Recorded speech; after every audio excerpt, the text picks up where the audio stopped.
So guys, for the first step, you want to go to the link which will be down below in the description to download Microsoft Visual C++. And then once you're on this, you want to scroll down. There's going to be two downloads, one for x86 and one for x64. We're going to download both of them. So you want to click on both of them and they're now going to start downloading. And then once they've both been downloaded, you want to right click on one of them and then click on show in folder.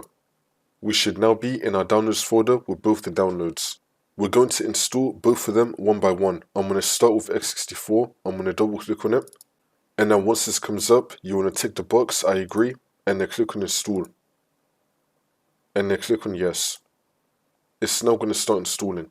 And then once that's been done, we can now close out of this.